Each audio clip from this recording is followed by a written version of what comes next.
Welcome to the TELUS Originals DocTalks, a series of talks dedicated to craft, themes, and ideas behind TELUS Originals documentaries with the people behind and in front of the camera.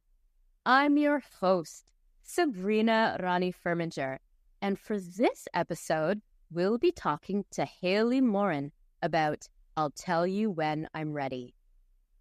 I'll Tell You When I'm Ready contains multitudes. The film tells the story of Jay, a young Indigenous trans person battling with the scars of racism, adoption, and the lasting effects of colonialism, all the while fighting for self-acceptance and healing. I'll Tell You When I'm Ready is a documentary. It's true, we are DocTalks after all. But it's also something of a dance between documentary conventions and poetry. We learn about Jay's lifelong reliance on art, in particular poetry, to heal from trauma, and we as audiences learn by experiencing Jay's poetry ourselves. It's an impactful, startling, and stunning documentary that will linger in the hearts and minds and bones of the viewers long after the film's 14 minutes are over. Now, let me tell you a little bit about filmmaker Hayley Morin. Hayley is an award-winning director and producer. Born and raised on Treaty 6 territory, Hayley has brought her passion for storytelling and the love of her culture into her filmmaking.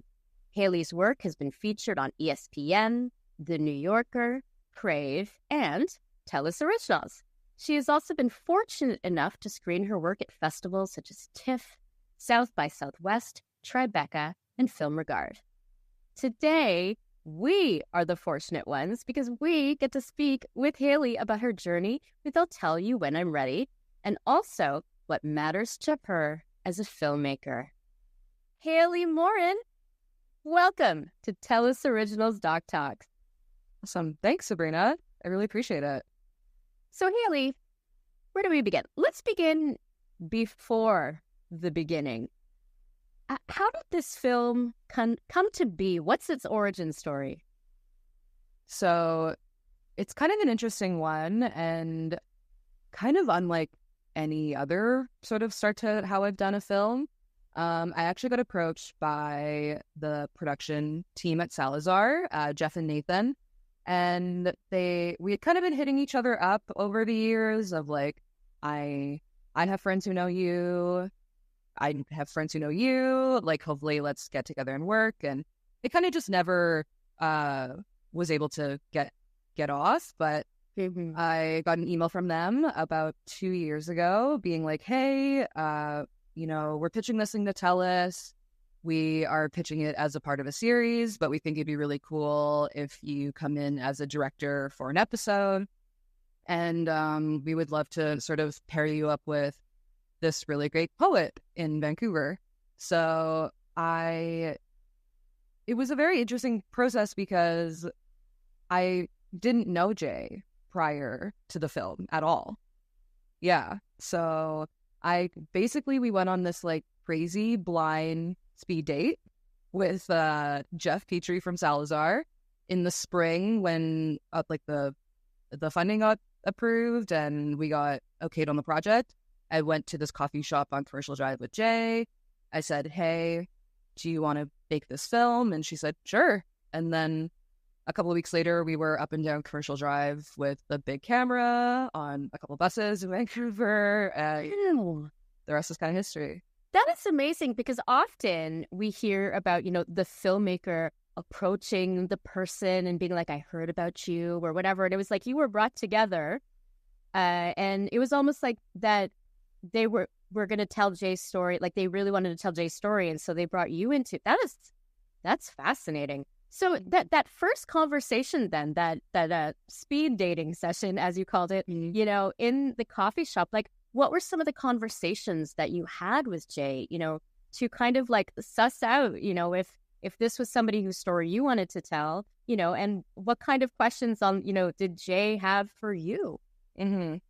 I mean, definitely. It was a very interesting scenario for sure. I mean, prior to the speed dating round, I did slide in her DMs and I was like, hey, I would love to make this film about you. My name is Hayley. I'm a filmmaker. I basically did the spiel of these guys from Salazar would love to pair us up, and they would love to tell it. Basically, what you said. We would love to tell your story. They think that I'd be a cool person to aid with that, and she was super open. She was like, for sure. I think it was also, in this sort of new era that we're in, I get a lot of my work off of Instagram, and I think that that's like kind of common now for like my sort of generation. So I think messaging Jay on Instagram was actually way easier and a lot more helpful to our relationship because it allowed for her to see, like, I think we had like 40 people mutual. We both had heard of each other. We both kind of ran in like perpendicular circles. So it kind of allowed for us to like have this like kind of digital meet cute before our speed dating round. So it was kind of interesting to be like, I creeped your Instagram, you creeped my Instagram. We are obviously artists in our own way. And then lead to the speed dating date at Turk's Coffee House on Commercial Drive here in Vancouver. Great place. It's featured in the film, so that's a shameless plug. I love Turks. I'll plug it. It's actually a part of the contract with Jay is that we have to plug Turks at any given chance. Makes sense. Yeah. But yeah, then me and Jeff went to meet with her. We kind of just sussed each other out, and her questions for us were just like, what are you interested in? Why me? Why now? That sort of thing. And from the initial pitch, it sort of was, the initial plan was to follow Jay sort of writing her second book leading up to the release of her sophomore poetry novel. And as we sort of went through the process of the film and as we were writing it sort of together and as we were in pre-production, it kind of was one of those things where it was like, you can't really make a doc on someone writing a book, especially in the sort of modern era. Like, it's not as visually stunning as it might have been back in the day. I mean, a lot of Jay's process is, she'll be at a coffee shop or she'll be out doing stuff and then she'll just kind of write on her phone or she'll go on her computer. And, as much as that is compelling at times and her poetry is very beautiful, it's just not necessarily that visually appealing. So that's sort of where a lot of the ideas came in of like, how do we incorporate her medium into this? And how do we sort of break the traditional molds of a lot of short documentaries? And how can we, get a little experimental without entirely losing sort of the plot? So I think that's, once we kind of saw that was an option for the way that we could tell the story, it opened up so many more doors, and it made Jay a lot more excited as well to be like, this is new and different, and she was really into that. What I love there's so much to talk about. I don't even know where to start. What I love, first of all, is that a lot of the talk about, building the, this relationship with Jay is the talk of relationships, the relationship between, a filmmaker and, the subject, or I've heard protagonist, character, but who is essentially a human being. And what I also love that you're talking about just now is the fact that, you're asking questions. How are we going to do this? How are we going to do that? Did you have answers to those questions before you started filming, or was there a sense of like, let's just try, let's just like see what comes up? Like, tell us a little bit about that process. It definitely was more of like a let's try and figure it out as we go. I mean, I definitely think it was also an interesting perspective from my end because I was coming from like a production world. I, directed my debut in film was a short documentary called The Crime Fields that was for TELUS Story Hive back in 2019, I think. And I haven't directed really since then. I've done a couple of commercial stuff in the last couple of years, but for the last like 5 years of my career, I've basically only done documentary production. So kind of going back into directing, it was also kind of a scary point for me because the freedom that it allowed me was almost overwhelming at times because, when you work in production in, the documentary world especially, I think a lot of the time you're just supporting the filmmaker, you're supporting the subjects, you're supporting the story, and you're just doing everything to make it happen. But when you're the filmmaker, you have to be the one to decide what the story is. And so going back into that world and being like, okay, I don't have to worry about booking the gear. I don't have to worry about getting the locations and stuff like that. I have to worry about what are we filming today? What are we going to talk about? So I definitely think, that was kind of a unstretched muscle for a couple of years. So I think allowing myself to sort of be really open to collaboration helped my process as well, because I kind of came from it from a very vulnerable position where I was like, guys, I'll be honest, I see the story, I see the film, but it's not completely clear right now. So let's just talk about a bunch of stuff. Let's try a bunch of stuff. I mean, we tried to be a bit experimental with our filming techniques and with some of our interview sort of setups. And that was kind of I don't know you, you don't know me, I don't know what the story is yet. Let's just kind of figure it out, and hopefully it makes sense in the end. So, Hayley, what responsibility did you feel towards either protecting Jay, or honoring her story?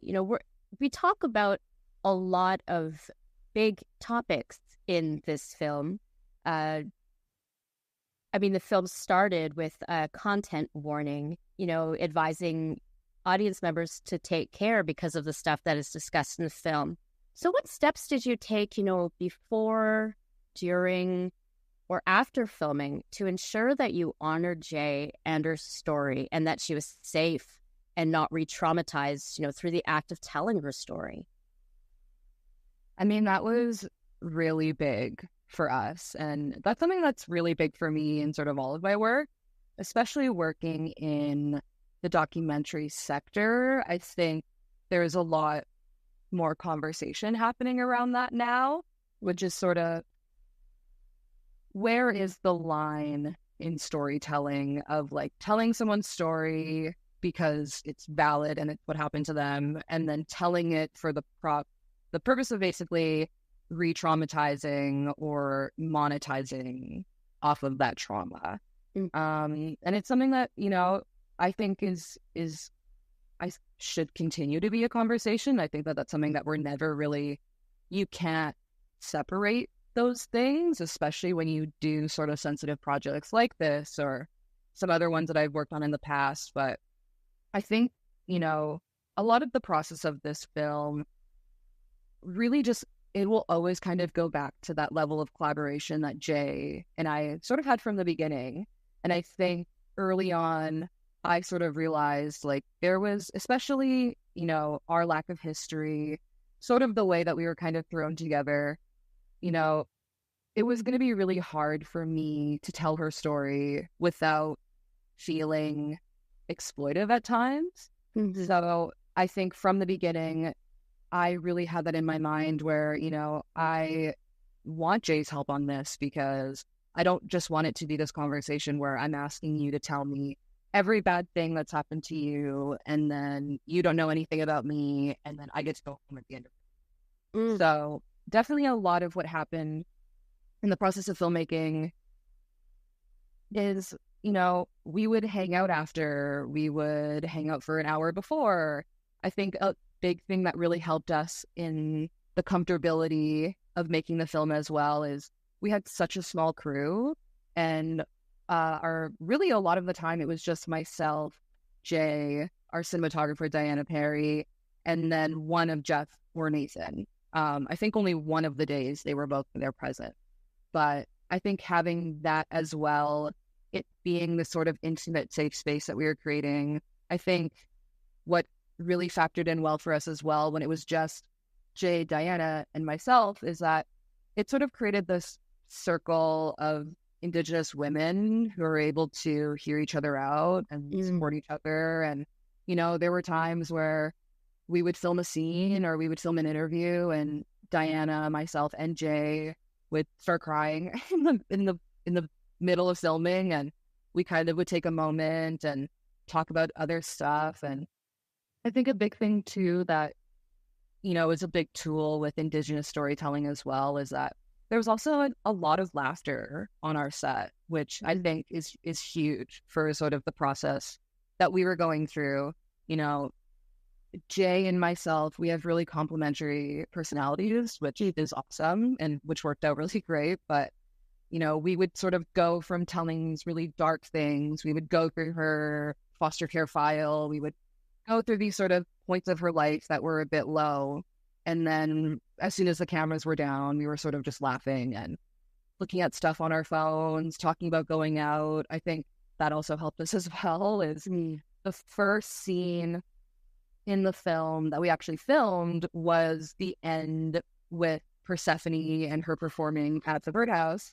So I got to have the full Persephone estradiol experience on our first day of filming, which was awesome. I stayed out way too late at the birdhouse, but that was not the first nor the last time, which was great. So I think just going into the film with, I just went into it with a lot of humility and a lot of openness to have Jay as a partner on this because it was her story. I mean, she's a very acclaimed artist in her own way, and she doesn't need any help telling her story. If anything, we needed help telling her story.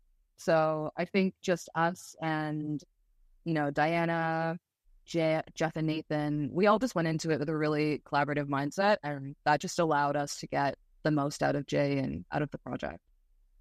I love how you describe her as a collaborator. I wonder if that's a mindset or a practice that you would bring to every documentary, that you direct, or if that is really specific about this particular story and this particular person. Mm-hmm. Yeah. I mean, there's definitely, I think, even when I go into production, when I do my sort of 9-to-5 day job, I always try to go into all of my projects with a lot of collaboration because, I mean, I know like a fraction of the world, and I've had such a limited experience in my own life. I mean, especially being under 30, I mean, that's just a lot of life that I haven't lived. And so I try to go into a lot of things with just being like, a lot of us are here because we're talented or we worked hard to get to this position. We're obviously all here for a reason. And I think stories are stronger when they're told together, whether that is with a subject, whether that's with a director, whether that's with a community that you're also impacting. I think that was a huge thing as well. During the film, when we're filming at the birdhouse, we're filming at these sort of queer spaces and then in these safe spaces that Jay has cultivated, I think that was a huge thing as well is, when we would go in, I would tell people immediately, like, the second you don't want to film anything, it's cameras on. The second, if we can't go in this room, we're not going to go in this room. Like, I went into it a lot of the time of being like, they'll tell us when we can do things, where we can go, what they want to talk about. And there's no point of forcing it out because it's just not going to feel good. I mean, I've definitely watched projects where I'm looking at a subject and I'm like, they're so uncomfortable or, this is really hard for them. And especially on a lot of the subject matter that we were touching on in this film, that was something I really wanted to get away from with Jay. Like, I didn't want it to feel like it was Jay on display for everyone to sort of make their narratives or their assumptions off of her story. I really wanted it to be like, you're in the driver's seat, I'm just behind the camera, but, she was a lot of the time directing and being, let's go here. I want to do this. Or what if I did this? What if I wore this? I'd be like, yeah, for sure. Sounds good. I love that. Sounds great. So basically, you were waiting for her to tell you when she was ready. Exactly. Yeah. Like it cut so I said that. I said that in another interview last. It was like one of those things. Like it was like it killed me to say it. But Yeah. the whole time. But it's very true with what it is. Like Jay will be the first one to tell you when she doesn't like something, when she loves something, when she's not into it. I mean, there were, a number of days where we would go in and Jay would be like, I don't want to talk about that, or why are we doing this? I don't get it, or I don't like how this looks. And I would be like, okay, for sure, let's change it. I mean, I can only imagine how I would feel if the roles were reversed. I think that's something I always go into a lot of my projects as well, where I'm like, we behind the camera, we're so fortunate because we get to, nobody knows us. We get to go home at the end of the day, leave it all on set, or leave it all with this. A lot of these people that we're talking to, whether it's Jay or a lot of other people who partake in documentaries, they're real people, and it's not just a story, like that's their real life. So I think that's another thing that I always go into with my filmmaking is, I don't want it to feel voyeuristic. I didn't just spend those 10 days of filming with Jay. Like I saw Jay 2 weeks ago. I was going to stop at Jay's house this morning because we live 2 blocks from each other.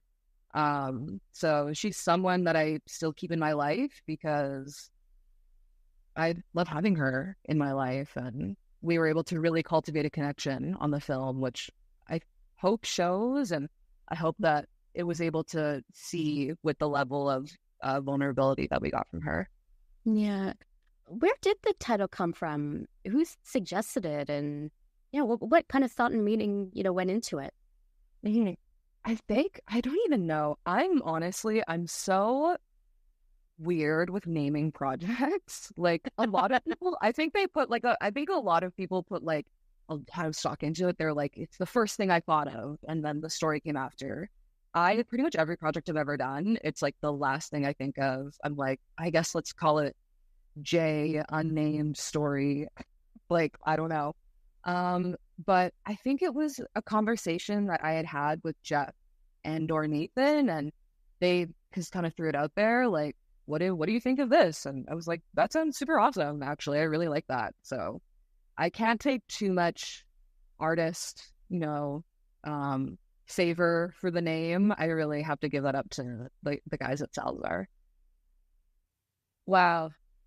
Amazing. I often hear about filmmaking, especially documentary filmmaking or auteur filmmaking, that it is a very, can be very isolating, especially when you're in the director role. But I love hearing about how collaborative, it is. And then you've created a kind of space where people feel safe enough to share, ideas and yes, and. I think that is, that's fantastic. I want to talk a bit more about Jay's poetry, because it was a few minutes in, and I was like, this film is it's like a dance. Like I feel like I'm dancing with words and with and somebody's life story. How would you describe Jay's poetry, and how did you decide what words to include in the film? Like, what was the process for that? So I mean, first of all, Jay's poetry, I would call it devastatingly beautiful. I think it's a super raw depiction of her life. And, I think a big thing that people love with Jay, and I think that you're able to connect on, and what I was able to connect on, is that Jay and we came from very different backgrounds. I mean, Jay grew up in East Van. She's Vancouver to her core. Obviously, she grew up in the foster care system, and just inherently being a trans person. I mean, we have, inherently extremely different backgrounds and lives. But, the day I met her, I was like, I see myself in you. I think I literally said to her, I was like, I think you're who I'm going to be in like 2 years. Like the sort of way that you think of things, the way that you sort of have deconstructed the narratives around your life. It was like, it really struck with me. And I think from early on, you know, once we sort of realized that like the film was going to less focus necessarily on her writing the book, more so as like, let's capture a poem from the book that she's writing and sort of build the story around that. And I remember, I think it was one of our coffee meetings honestly, the film was written, conceived, and then like edited, not actually, but in its paper edit at Turk's Coffee House. Coffee commercial, but like me and Jay were stapled there like every week for like 6 months talking about it. And I think just in one of our early meetings, she said, you know, I think it'd be cool to include one of my poems. I have this one that I'm writing right now. I just wrote it a couple weeks ago. And I just felt super connected to it. And once I read that poem, I kind of was like, you know, that's your story. That's sort of the antithesis of what we're trying to show here. So why don't we just build it around the poem? And, you know, when you watch the film, it literally is sort of a visual poem where when she goes into her more like trance-like state, or when it's a little bit more abstract, that's her reading basically like a 4-stanza poem. So I broke it up like paragraph per paragraph, and we're like, what visuals can we tie with this? What sort of fits into here? Where does this map into the actual story? And we really built the film around the poem, which was a really interesting experience. I mean, I've never really done anything like that. I don't think a lot of people have. So when we sort of decided to go that route, we started to get more abstract and experimental with things, which was definitely out of my comfort zone, coming from sort of really tight, short documentary production that I'm used to. But when I met Jay, I was like, this can't be like a Vimeo traditional like Netflix sort of formula doc. Yeah. She doesn't fit in those confines. Yeah. So we always had to create like a new medium to tell Jay's story. Yeah. I mean, one of the things that I found most impactful about the film, because, you know, as far as like it's poetry, but, you know, we also see her, you know, with bionicle building blocks, and you know, we see that we meet Persephone, who's glorious, you know, but we see like the way that Jay has embraced art, you know, as a way, you know, to heal her, to give herself power. And there's one moment which I think will strike me, where, you know, she has the big thick stack of you know, her file from foster care, and and it's painful hearing things without the art, without the passion, without the creativity. And she has such a, like, she makes some kind of comment about just how cold everything, you know, is. Mm-hmm. You know, what do you think the film and Jay's story in particular, and how she uses and has used art in her healing, you know, what can it tell us about the role that, you know, poetry, art, performance, bionicle building blocks, whatever, you know, can play in healing from, you know, intense trauma, intergenerational trauma, you know, big things that are, you know, impact, you know, an imprint on your soul, especially at a young age. Mm-hmm. I mean, I think what we always kind of go back to with a lot of like art and Indigenous storytelling is, I don't think that they can be separate. I think a lot of our people nowadays are taking back their voices that necessarily were stripped from them and their parents and their grandparents and so on and so forth. So I think a lot of our current generation of Indigenous people, I think that they are just like, they don't want to be silent anymore. And I think through a lot of intergenerational trauma, I know myself included, I wasn't necessarily taught how to talk about it. I think growing up a lot, you're kind of taught, don't make a big deal or deal with it, quietly or privately. I think that's sort of the stoic Indigenous way. And especially when you look at, an experience like foster care, where Jay had to be extremely strong and extremely resilient through a lot of those experiences. I think you reach a point where that story is going to come out when it's sort of ready to.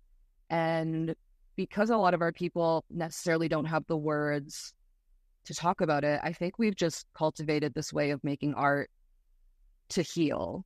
I see it a lot with, contemporary artists. I see it a lot with Indigenous filmmaking right now. I see it a lot with Indigenous music is really big. And I think, our people have been artists since the beginning of time. I mean, you can see it in history. You can see it in, my roommate is Haida, and you can see it in the weaving. You can see it in the carving. You see it in everything. And I think our people have been storytellers forever, and that was taken away for so long that we found a way to be like, okay, if we can't talk about it, then we'll sing about it, or we'll write about it, or we'll sculpt it into something. And I think that has just burrowed itself into a lot of Indigenous artists, and I think that that's just a medium for us to be like, we're ready to talk about stuff, we're ready to address some things that no one wanted to hear for a really long time. So I think, I think it's easier to explore different voices when people are ready to listen at a certain point. So I think, 20 years ago, I don't think there would have been a documentary made about a two-spirited trans person. Yeah. I don't think that there would have been, festivals where this would get programmed, or, audiences where, people want to see it. Yeah. I think something that we also kept in mind while making the film that is really important to Jay is also just having like visual trans, experiences, seeing trans joy, seeing trans experience, seeing, a living, breathing person. I mean, Jay is approaching her 20s. She's an accomplished writer. She is, living and thriving on unceded territory. And I think that that is really important to show as well, that, trans people can grow older and they can accomplish things. And especially when you come from a background like foster care or the experiences that Jay has had, you can come out of it and kind of, succeed a little bit as well. When you were making this film in particular, who were you making it for? I ask this because when we talk about, and conversations that I've had with Indigenous filmmakers about decolonization and truth and reconciliation, a lot of the work needs to be done on behalf of settlers, to actually sit down and listen and sit in the discomfort. But, it's, if people aren't willing to listen, should it even matter? Should if Indigenous filmmakers be like, we're just going to make art for Indigenous people and show Indigenous joy, and who even cares if the settlers, are sitting there with an open mind? Not saying that's what you're thinking, but as far as who your audience was, were you thinking one way or the other, or was it a case of, I'm going to just tell stories for everybody, everybody who's willing to listen? I definitely think it was more so that approach. I mean, it's always interesting going into a project when you sort of ask that question. I mean, they always ask the question, who's your target audience? You see this for, and, it's funny when you go into a film like this because, inherently when I make content like this, I'm like, it's for everyone. It's for everyone to indulge in. It's for everyone, no matter what background you're from or what, place you were born in, how you were born, you can enjoy the content. But I think a big thing that was kind of freeing on this project as well is that, you know, this project was for everyone, but it also was for no one at the same time. You know, if no one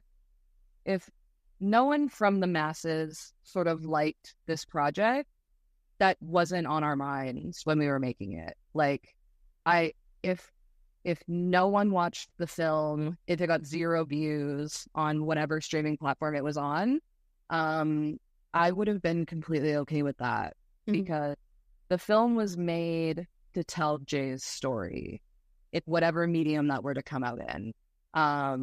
You know, I made this film for Jay. I made it for her community, her people.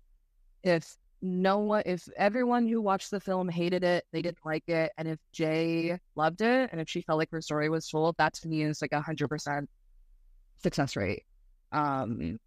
But through that, obviously, hopefully that's not the case with this, but yeah, that sort of in mind, with that sort of mindset going into it, the film is for people who are like Jay as well, whether you are a foster kid or a queer kid or an Indigenous kid or an adult of any of those as well. I think that was something that we really wanted to focus on as well, is just showing, you know, I think the film inherently was for like little Jay a lot. Like, I think her storytelling, her, you know, and it's very visual in the film. You know, one of our hardest interviews was during her building the Bionicle. Like, that was one of the times when like Diana and myself, you know, were affected the most, which was kind of crazy. I don't think a lot of it,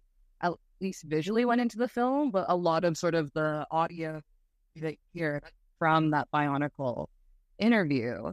And, you know, you see it a lot in how Jay acts or how Jay dresses, or if you follow Jay on social media, like, she'll do the series called Jay Reads, where she reads like YA romance novels or mystical stuff. And, you know, she always says, like, I have all this stuff, I do all this stuff because I was never allowed to.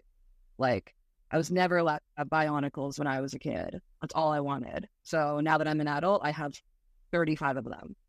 And, you know, it's not for me. It's not for anyone. That's for Jay. Like, that's for adult and little Jay. So I think that's where we went. That's what we went into the filmmaking as well, where I was like, if you're happy with it, if you feel like you told your story, then that makes me happy. That's really the only goal with it.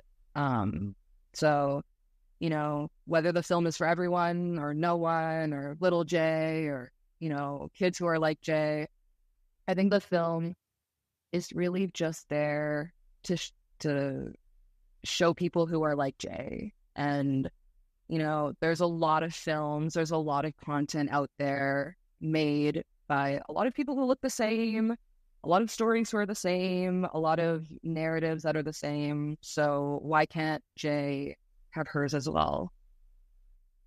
I love the poetry in your answer as well. That's absolutely, absolutely beautiful. I want to talk about the foster care system, and, you know, specifically, you know, the ways that it has, you know, targeted Indigenous people and, you know, destroyed families. Like, what were some of the things that you personally might have learned through the process of talking to Jay, and what do you want people to carry with them, you know, on that specific topic, you know, from your film? I mean, a big thing I think that I took from the process of making the film, I mean, of course, I was very fortunate enough. I did not grow up in care. I grew up with my family, which is super, super, it was amazing to do that.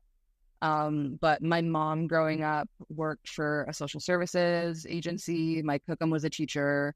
her whole life. My brother right now is going to school for social work. So the foster care system has kind of always been a thing that was in my life that I necessarily didn't partake in, which was great.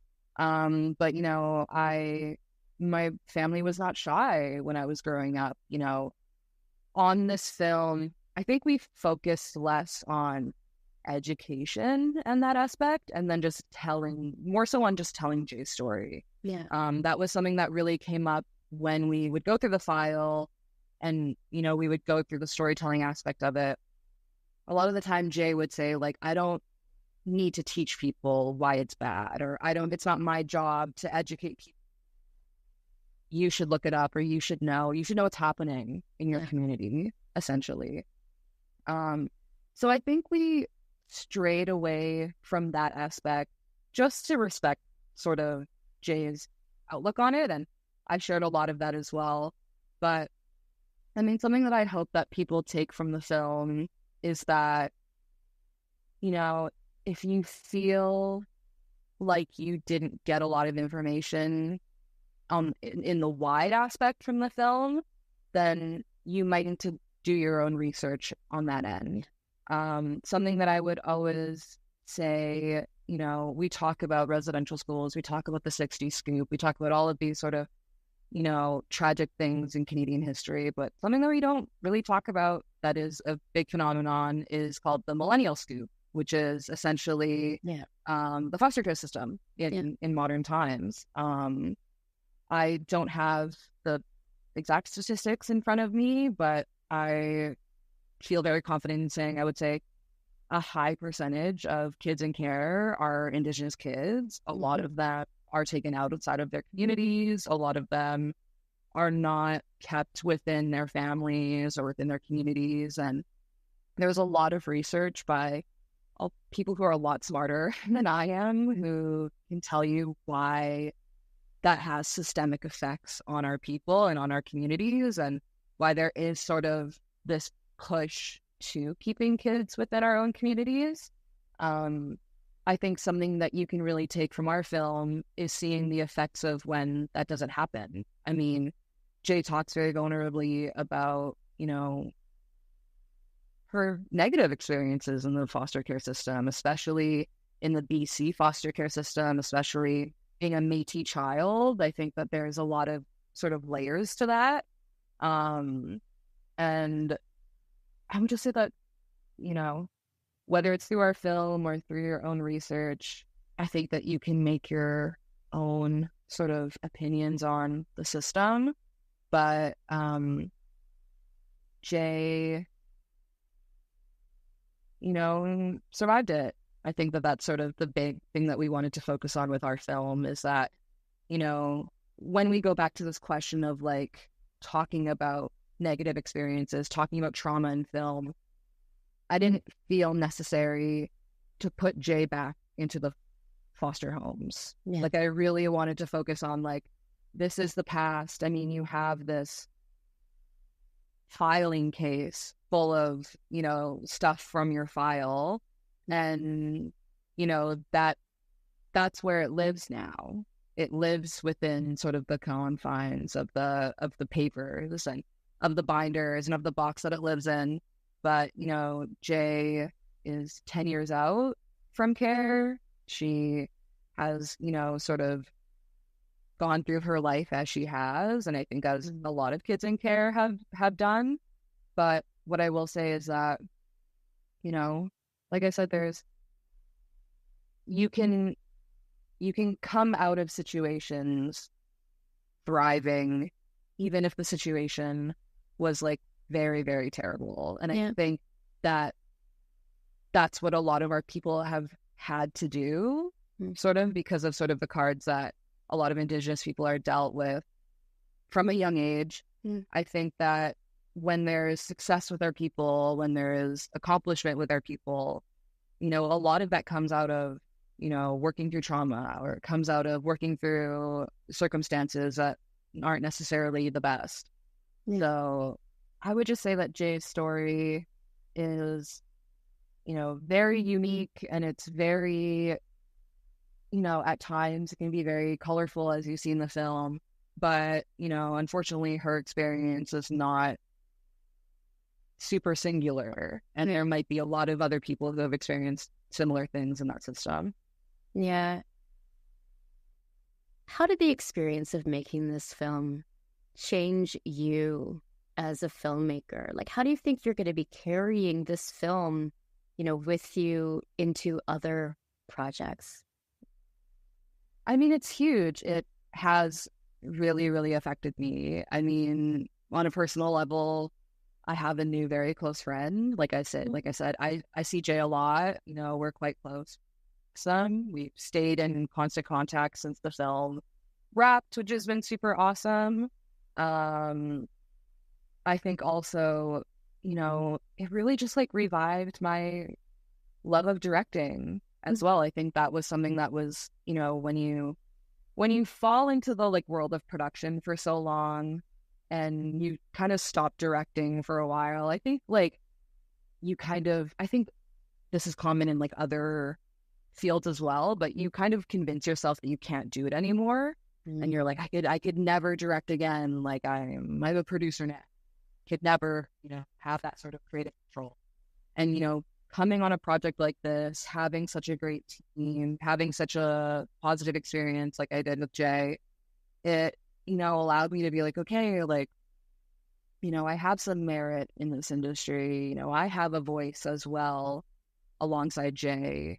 I know Jay's is a lot more overpowering a lot of the time, which I'm more than happy to take a backseat to. But I think what I really loved about this film is that it is Jay's voice, it is Jay's story, but, I still got to tell it through my lens a bit, which was still, it was really healing for me. I think a lot of the themes that we talk about, whether it's, family stuff with Jay or artist stuff with Jay, those are things that I, feel in my own personal life. When we would have interviews, she would say things and I'd be like, I've had that thought before. I've had that feeling before. It's obviously in a different way or at a different time, but I think this experience was just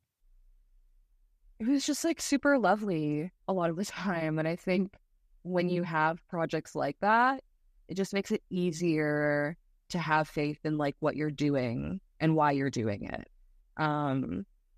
So I think some of the big things I took from this project were just like going into a lot of it with a collaborative mind. I think going forward, I definitely want to go into a lot of my projects like that. It was extremely helpful for me from an artist side, but it also just allowed a lot of trust to be had from Jay's perspective as well.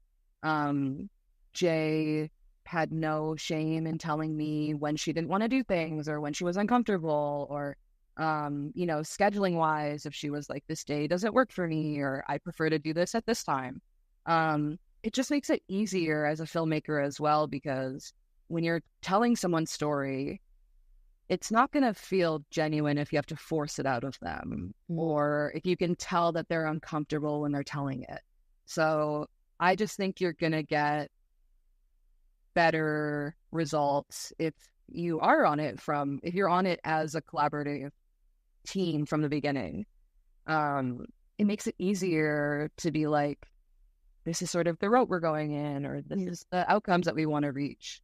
I think 2 or 3 or 4 brains are always going to be a lot stronger than one. Wow. So what then is, I mean, granted, I accept that it's a collaborative enterprise for you especially.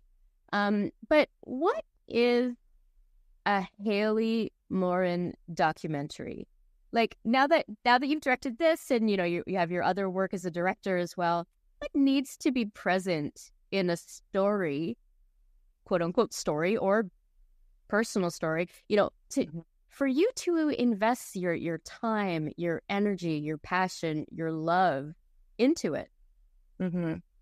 That's a great question. I think a big thing that I always look for, whether it's a project I'm directing or a project that I'm working on in production, I just always want to find, like, I'm just always looking for authenticity.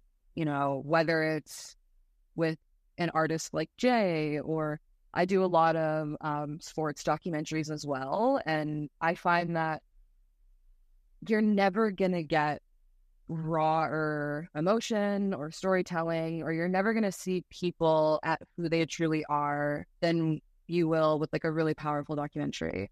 I think, on this last project that I was working on, it was a basketball documentary. And, some of the storylines that were happening on the tournament that we were following, like I couldn't write in a Hollywood sort of writer's room. Mm-hmm. I think when you allow people to just be who they are, and when you allow sometimes the story to build itself, it's easier to find it.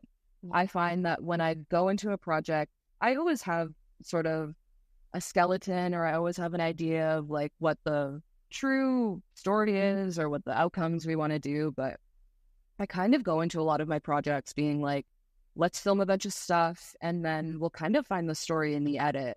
I know that that's not the easiest way to do things at times, but I sort of just I find that when I go into a project with like preconceived notion, or with, if I've written it entirely in my mind before I do it, I have basically made the film biased to myself at that point, because I'm going into situations being like, I want you to do this so that it tells this part of the story. Where I find that when I do a lot of the projects that I work on, I always just try to approach it of like, let's just like let them show you what they're going to show you, and it'll feel more real and it'll feel more authentic, rather than if I put you in a scenario, if I put you in a location that is unnatural to you, if I do a line of questioning that is obviously pointed to a certain narrative that I want to convey in the film. I just try to go into a lot of my projects being like, I mean, I have all the questions I want to ask, but I am also famous for, if I have 20 questions, like I'll ask 50.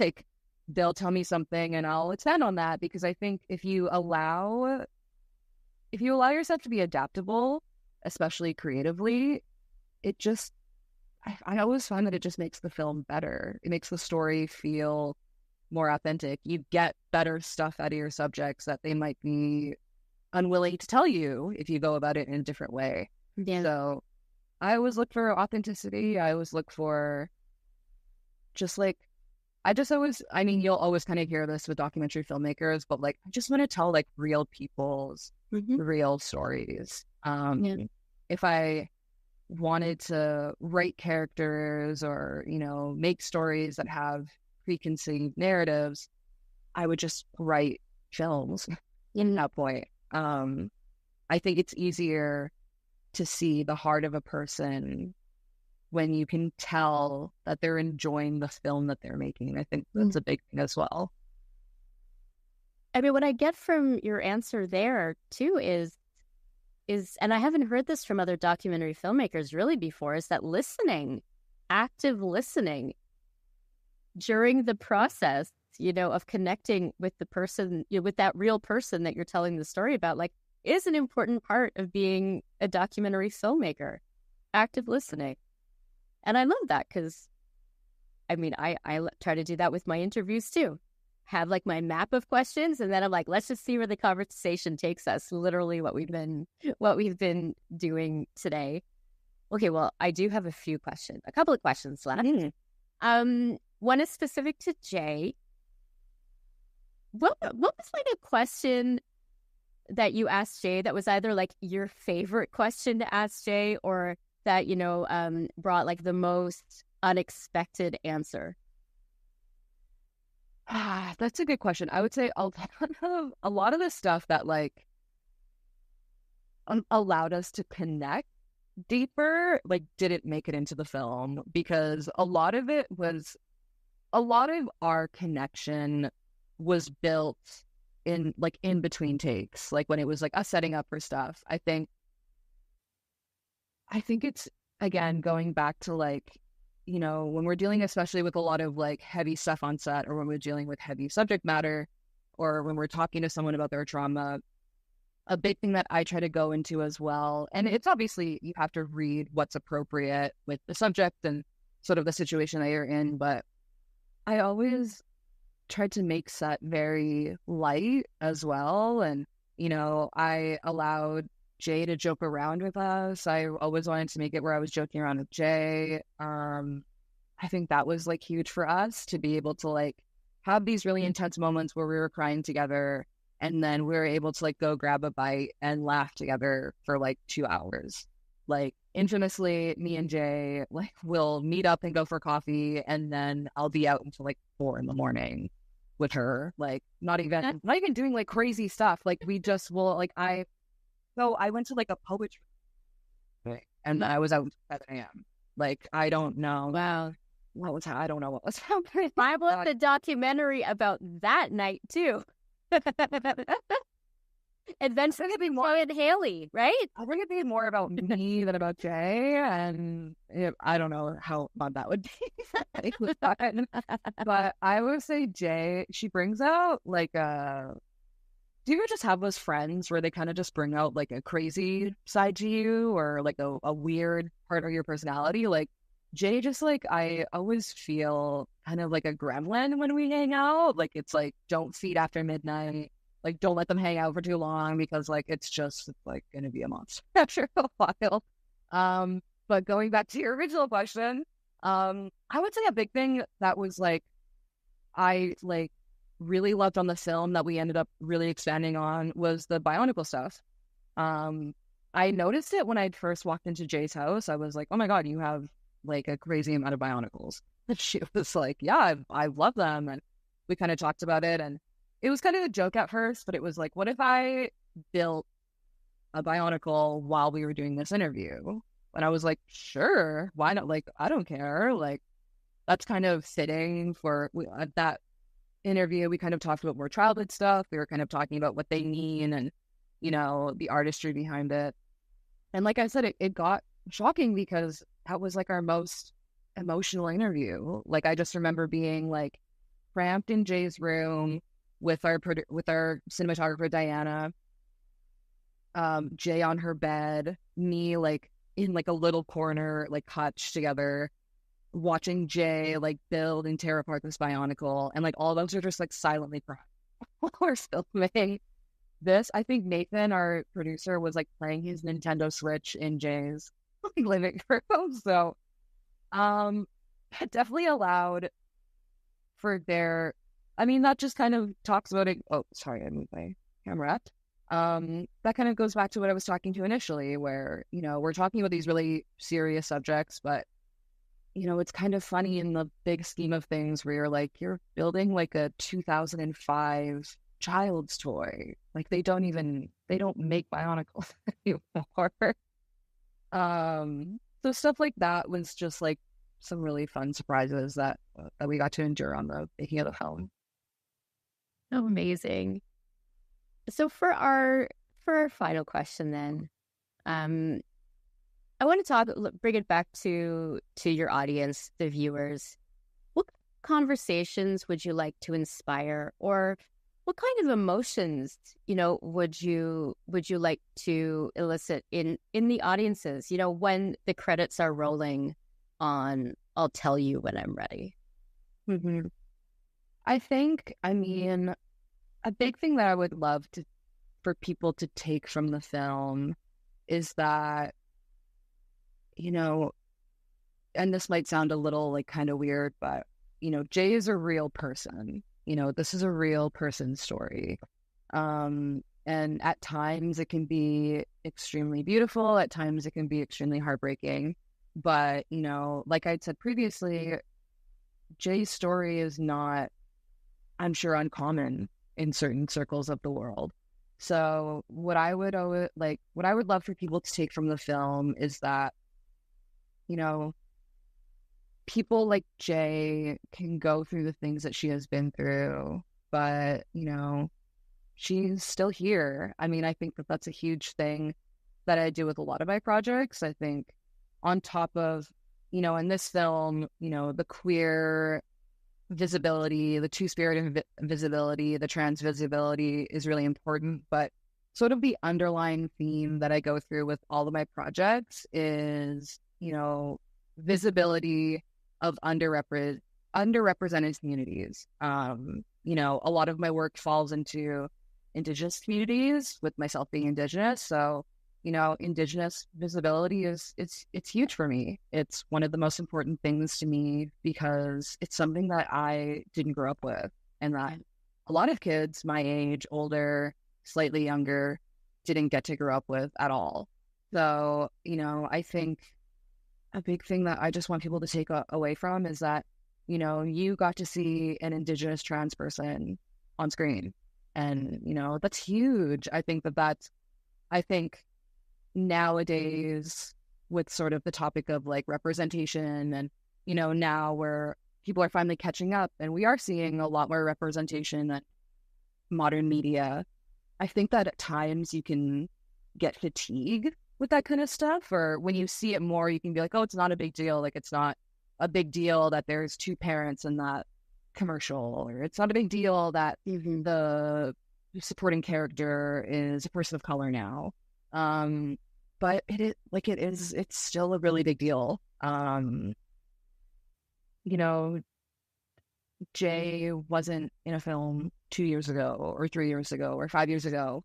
And there were times and I don't want to speak too much for her, but, there were times where Jay didn't know if she would make it out of either her foster care situation or certain struggles that she's dealt with or anything, but, she did make it out and she got a film made about her. Yeah. That's super cool. And I think that that's not something, as fickle as it might sound from it coming from like a filmmaker who made it about her. But even if I didn't make the film, I would just want to say like, it's a big deal that people like Jay get to tell their stories because, there's a reason, unfortunately, why she is one of the first people to do so.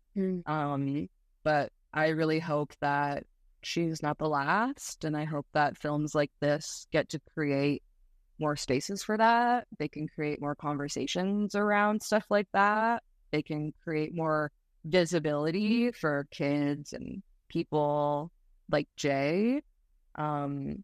So that's like the biggest thing I want people to take from the film. If you don't necessarily take away a bunch of questions, if you don't take away a bunch of educational information, I just want you to take away that like you got to see someone bearing their soul on a big screen or on a small screen, maybe on your phone, depending on where the film gets screened. And that's really cool.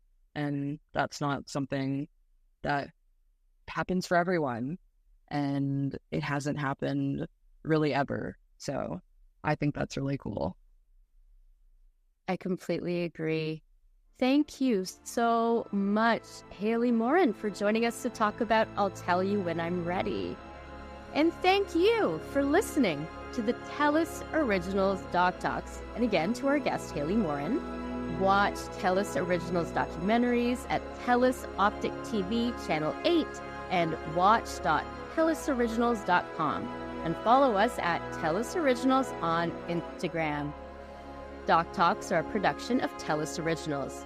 This episode was produced by Sharon Bradley with technical support by Matt Waterworth. Ken Soy is the production executive for TELUS Originals DocTalks.